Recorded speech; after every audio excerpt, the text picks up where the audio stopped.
विषय होता की त्या संदर्भातला अहवालच गृह विभागाकडनं येत नव्हता। तो काल रात्री त्यांनी भेट घेतल्यानंतर अचानक रात्री ती परीक्षा रद्द करण्यात आली आणि गृह विभागाने ॲक्सेप्ट केलं की 22 तारखेच्या आधी 22 तारखेला जो पेपर होता त्याच्या आधी 20 तारखेला हा पेपर फुटलाय। मग आमचा प्रश्न असा आहे आणि परीक्षा रद्द केली असं काल त्यांनी जाहीर केलं। मग पेपर फुटला होता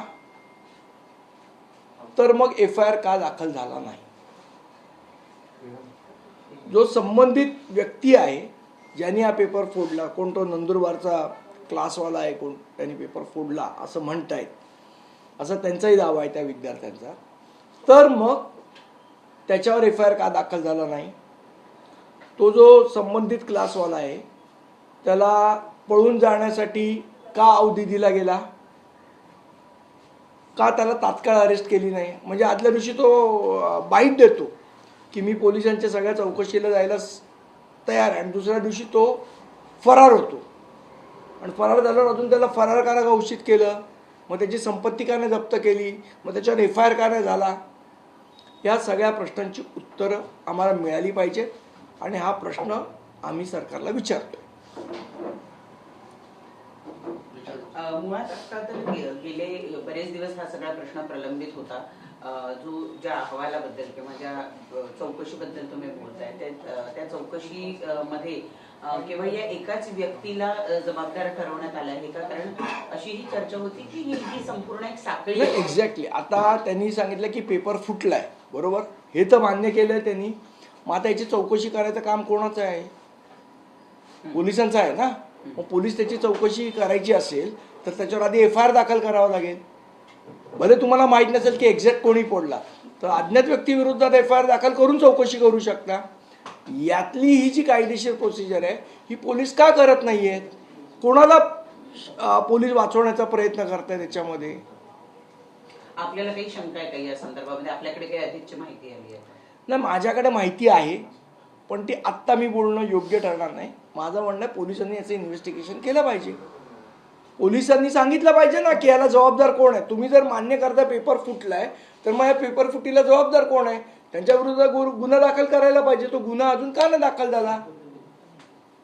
बरं, हे तर पंतप्रधानांनी त्या इंस्टाग्रामच्या रीलमध्ये सांगितलं ना की पेपर फुटी खूप गंभीर विषय आहे आणि त्याच्यावर तुम्ही कायदा केलात संसदेत आणि इथे FIR पण दाखल करत नाही। म्हणजे सरकार पेपर फुटीबद्दल किती सिरियस आहे, किती गांभीर्य आहे त्यांना हे यावरनं दिसतं। ही जी परीक्षा रद्द केली आहे त्याची आता फेर परीक्षा जेव्हा घेतली जाईल तेव्हा तरी त्याच्यामध्ये पारदर्शकता तेव्हाचं तेव्हा बघू। आता जे झालंय त्याचं काय निस्तरणार ते सांगा। या प्रकरणामध्ये कुठल्या कुठल्या संदर्भामध्ये गुन्हे दाखल केले गेले पाहिजे अशी आपली मागणी आहे? कुणाकुणावर गुन्हे दाखल केले गेले पाहिजे? मुळात पहिलं तर एक FIR दाखल झाला पाहिजे की बाबा पेपर फुटलाय आणि त्यानंतर पोलिसांनी इन्व्हेस्टिगेट केलं पाहिजे की हा कोणामुळे फुटलाय। त्यांनी त्या मुलांनी पुरावे दिलेले आहेत। ती कुठली एक मुलगी होती, तिच्या WhatsApp चॅट्स दिलेले आहेत की बाबा तिच्याकडे अगोदर पेपर होता, मग त्या मुलीला बोलवून तिची चौकशी केली पाहिजे की तिला कुठनं पेपर आहे। ह्या सगळे धागेदोरे कोण जुळवणार? पोलीसच ना। काय आता पोलीस हे काम करणार नसेल तर मग आम्हाला अधिकार द्या, आम्ही इन्व्हेस्टिगेशन करू। संदीपजी, MPSCने जे प्रसिद्धीपत्रक काढून ही परीक्षा रद्द करण्याची घोषणा केली त्यामध्ये असं म्हटलंय की मुंबई पोलिसांच्या प्राथमिक तपासामध्ये पेपर एका मुलाकडे उपलब्ध होता अशा फाइंडिंग्स मध्ये समोर आला आणि त्यानंतर आम्हाला तो अहवाल प्राप्त झाला। जर असं मुंबई पोलिसांच्या तपासात समोर आलं तर पोलिसांनी गुन्हा का दाखल केला? एक्झॅक्टली, आमचाही प्रश्न तोच आहे की FIR का दाखल झाला नाही अजून? आता प्राथमिक तपासाअंती जर सिद्ध होतंय तर FIR दाखल व्हायला पाहिजे। त्यालाच फर्स्ट इन्फॉर्मेशन रिपोर्ट असं आपण म्हणतो ना। मग ती फर्स्ट इन्फॉर्मेशन, तो जो तक्रारदार आहे ऋषिकेश, त्यांनी तुमच्याकडे ऑलरेडी तक्रार दिली। तुम्ही आता वाट कसली बघताय FIR दाखल करायची? तुमच्याकडे तक्रारदार आहे, तुमच्याकडे पुरावा आहे की पेपर फुटलाय, मग FIR का दाखल होत नाही? कोणाची वाट बघतायत किंवा कोणाला वाचवण्याचा प्रयत्न सरकार करतंय? हा आमचा प्रश्न आहे याच्यामध्ये। सध्याची काही महाराष्ट्रामध्ये 3 दिवसांपूर्वी एक अत्यंत दुर्दैवी घटना घडली की इन्क्युबेटरमध्ये NICU जे आहे त्याच्यामध्ये 3 बाळांचा दुर्दैवी मृत्यू झाला होरपळून। मध्यंतरी तुम्ही एक बातमी दिली होती किंवा एक पत्रकार परिषद घेऊन महाराष्ट्रातल्या ग्रामीण भागातल्या विशेषतः आरोग्य व्यवस्था किती ढिसा आहे याची माहिती दिलेली होती. त्यात पुढे काही झालंय का? बघा, त्यावेळेलाही आम्ही तक्रार केली होती की ज्या पद्धतीने व्हेंटिलेटरची खरेदी केलेली आहे आणि त्या व्हेंटिलेटरचे टेक्निकल स्पेसिफिकेशन जी आहेत त्याच्या संदर्भात चौकशी करण्याचा आम्ही त्यांना विनंती केलेली. त्याप्रमाणे त्यांनी ती चौकशी समिती त्याच्यात नेमली होती. आता त्या चौकशीची समितीचा अहवाल अजून प्रलंबित आहे. तर त्या संदर्भात शासनाने आता हे केलं पाहिजे की ते व्हेंटिलेटर सदोष होतं का, ज्या अर्थी व्हेंटिलेटरमध्ये स्फोट झाला त्या अर्थी त्या टेक्निकल स्पेसिफिकेशन प्रमाणे व्हेंटिलेटर नव्हतं का, आणि जर नव्हतं तर मग त्याच्यावर काय कारवाई केली. मला असं वाटतं हा जो चौकशीचा अहवाल आहे तो आरोग्य खात्याने त्वरित प्रसिद्ध केला पाहिजे. त्यावेळेला तुम्ही केवळ एका विभागापुरतं नाही तर महाराष्ट्रभरामध्ये कशा मग पद्धतीने महाराष्ट्रामध्ये ज्या पद्धतीने व्हेंटिलेटरचा टेंडर घोटाळा झाला आणि त्यामध्ये चढ्या भावाने व्हेंटिलेटर विकत घेतली आणि चढ्या भावाने व्हेंटिलेटर विकत घेऊन जर ते आमच्या जीवाशी खेळणार असतील तर मला असं वाटतं ह्याचा जो चौकशी अहवाल त्यांनी जो केलेला आहे आरोग्य खात्याने तो जाहीर केला पाहिजे. प्रकाश आंबेडकरांनी याचं उत्तर दिलं पाहिजे.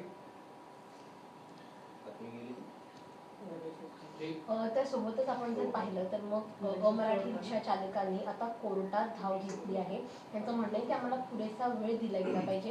काल देखील परिवहन विभागाकडून असं सांगण्यात आलं की 3 महिन्याची मुदत जी त्यांना देण्यात आली. मला असं वाटतं आता त्यांचं काही लगेच परवाना रद्द नाही ना करत आहेत, नाही, त्यांना नोटीस देत आहेत ना, म्हणजे वेळ देतातच आहेत त्यांना. शिकायला काय प्रॉब्लेम आहे.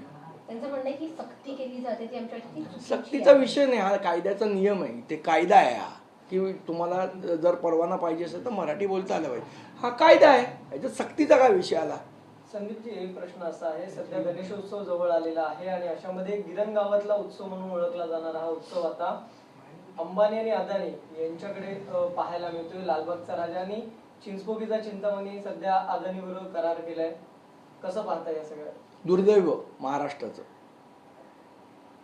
म्हणजे गणेश उत्सव हा आमचा सण होता, कॉर्पोरेट वॉरचा भाग ही जर गणेश उत्सव मंडळ होत असतील तर ह्याच्यापेक्षा दुर्दैव नाही.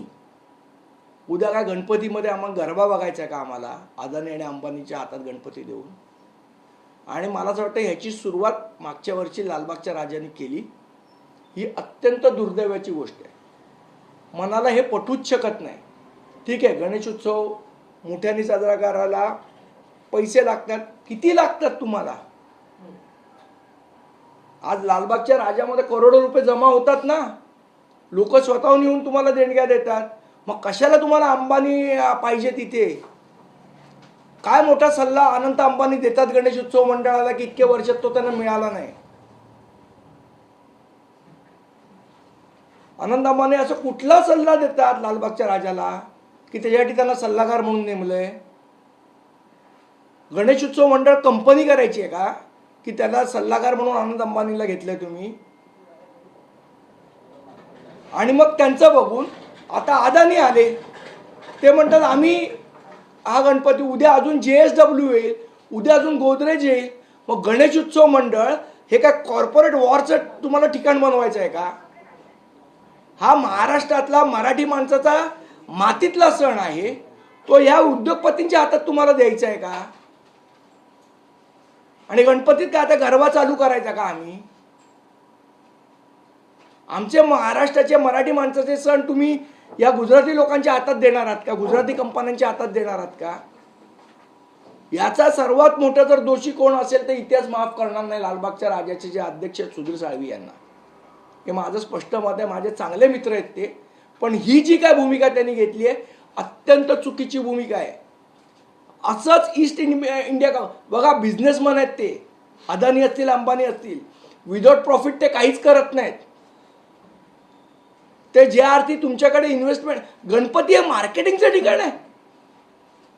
गणेश उत्सव हा मार्केटिंगचं ठिकाण आहे का की इथे बाबा अंबानीचेच बॅनर लागतील, इथे अदानीचेच बॅनर लागतील, इथे काय JSWचेच बॅनर लागतील? गणेश उत्सव मंडळ तुम्ही मार्केटिंग म्हणून वापरताय का गणपतीला, आमच्या देवाला? माझ्या तर संताप होतो, मनात चीड येते या सगळ्या प्रकाराने. आणि याचा माझी हात जोडून विनंती आहे आमच्या सगळ्या मराठी गणेशोत्सव मंडळांना की याचा कृपया कृपया कृपया आपण नीट विचार करा, आत्मपरीक्षण करा, आपण करतोय बरोबर आहे का? नाही तर उद्या 50 वर्षांनी लालबागच्या राजाचं नाव अंबानी गणपती असेल आणि चिंतामणीचं नाव अदानी गणपती असेल. हे तुम्हाला पाहिजे का? हे तुम्हाला चालणार आहे का? याचा विचार आमच्या मंडळातल्या मराठी मुलांनी केला पाहिजे. मला हे प्रामाणिकपणे वाटतं. सध्या काही दिवसांपूर्वी घटना सुद्धा घडलेली पाहायला मिळाली. उंच मूर्ती जी आहे ती कोसळली. या गोष्टींचा विचार करायला पाहिजे. मला असं वाटतं बघा, मूर्ती किती उंच असावी, काय असावी, आपल्याला ती एवढी उंच मूर्ती बनवून आपण त्याची निगा राखू शकतो का? या गोष्टीचा पण विचार करायला पाहिजे ना. हे अशा प्रकारे जर आज काय त्या फॅमिलीवर गुजरली असेल, ज्यांच्या अंगावर गणपती पडल्याने त्यांचा मृत्यू झाला, आज त्या फॅमिलीला काय वाटत असेल, बाप्पाला काय वाटत असेल, हा विचार करा ना. की माझ्यामुळे एका मुलाचा दुर्दैवी मृत्यू झाला, बाप्पाच्या मनात काय येत असेल. आणि हा केवळ निष्काळजीपणा आहे. आणि ही केवळ कसली कॉम्पिटिशन आहे? 2 फुटाचा गणपती तुमच्या इच्छा पूर्ण करत नाही आणि 23 फुटाचा गणपती इच्छा पूर्ण करतो. हा कुठल्या धर्मात सांगितलंय? माझ्या तर धर्मात नाही सांगितलंय, हिंदू धर्मात. गणेशोत्सव समन्वय समितीचं म्हणणं तुमचे गणेशोत्सव मंडळातली आपापसातली कॉम्पिटिशन हा लोकांचा जीव घेऊ शकत नाही. हे स्पॉन्सरच जबाबदार आहेत या सगळ्या गोष्टीला. हा, आता पैसा जर कॉर्पोरेट लोक जर याच्यात पैसे इन्व्हेस्ट करणार असतील तर ही अशीच कॉम्पिटिशन वाढत जाणार. उद्या 50 फुटाच्या मूर्त्या कराल तुम्ही, कारण पैसे येतात. अदानी पैसे देतोय, गोदरेज पैसे देतोय, अंबानी पैसे देतोय. आणि मला माहिती आहे का सगळं चॅनल दाखवणार नाही, कारण बरीचशी चॅनल अदानीची पण आहेत आणि अंबानीची पण आहेत, त्यामुळे त्यांची दाखवायची हिंमत नाही. गणेशोत्सव समन्वय समितीचं म्हणणं होतं की आम्ही आयुक्तांकडे 2 महिन्यांपासून वेळ मागत होतो. जे खड्डे आहेत आगमन मार्गावरील त्याच्या बघा, संदर्भात खड्डा हा विषय आहेच. तुम्हाला माहिती आहे ना, हे सरकार सुधारणार नाहीये. म्हणून का आपण गणेश उत्सवाच्या ज्या गणेश मूर्ती आहेत त्या आपण स्टेकला लावणार आहोत का, की खड्डे आहेत? तर आपण त्याप्रमाणे आता विचार करायला, आपण काहीतरी आत्मपरीक्षण करायला पाहिजे ना. सरकार तर नालायकच आहे, ते खड्डे बुजवणारच नाहीये कधी. पण म्हणून आपण गणपती बाप्पाची मूर्ती स्टेकला लावणार आहोत का तिथे? आणि आता जे काय मी बघितलं ते फक्त खड्ड्यांमुळे झालं असं मला वाटत नाही. जी काय घटना घडली ती, कारण त्याच्यात त्या मूर्तिकाराचा पण मी बाईट बघितला. त्यामुळे मला असं वाटतं समाज म्हणून आपण या गोष्टीचा विचार केला पाहिजे. आणि महाराष्ट्रातला समाज हा नेहमी पुरोगामी राहिलेला आहे. धर्मामध्ये सुद्धा वारंवार बदल आपण ज्या गोष्टी चुकीच्या असतील त्याच्यामध्ये केलेले आहेत. फक्त हिंदुत्वाच्या नावाखाली मला असं वाटतं काही चुकीच्या गोष्टी होता कामा नये. संदीपजी, आणखी एक मुद्दा, शेवटचा मुद्दा. काल कंत्राटदार जे आहेत ते सुद्धा येऊन भेटून गेले मनसे अध्यक्ष राज ठाकरे यांना. असं कळत आहे की एका कंत्राटदारानं काल संध्याकाळी आत्महत्या केली. मला असं वाटतं दुर्दैवी गोष्ट आहे. बघा, ज्या कंत्राट तुम्ही म्हणता आम्ही विकास करतो म्हणजे काय करता तुम्ही? कामं करून देता लोकांची. कामं कशाच्या माध्यमातून करून देता? हे बाबा, तू बोलतोस तर तू बोल. मग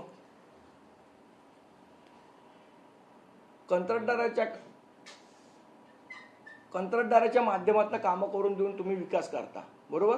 मग ज्याचा विकासाच्या नावावर तुम्ही मतं मागता त्या कंत्राटदाराला पैसे द्यायला नको, त्याच्याकडे फुकट कामं करून घेणार आहात तुम्ही.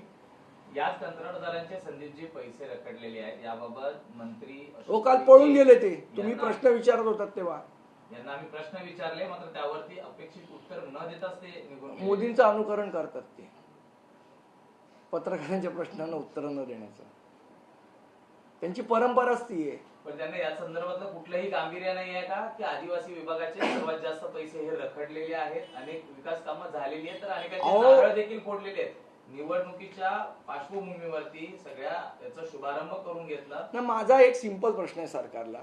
गुजरातवरनं आलेल्या कंत्राटदारांना पेमेंट कसं होतं आणि महाराष्ट्रातल्या कंत्राटदारांना पेमेंट का नाही होत? मिसिंग लिंकचा कंत्राटदार कोण? नवयुगवाला. पेमेंट झालं, काम निकृष्ट असून पेमेंट झालं ना त्याला. मग महाराष्ट्रातल्या कंत्राटदारांनी पूर्ण काम केल्यानंतर पण त्यांचं पेमेंट का नाही होत आहे? महाराष्ट्रातला सगळा मलिदा गुजरातला पाठवायचा आहे का?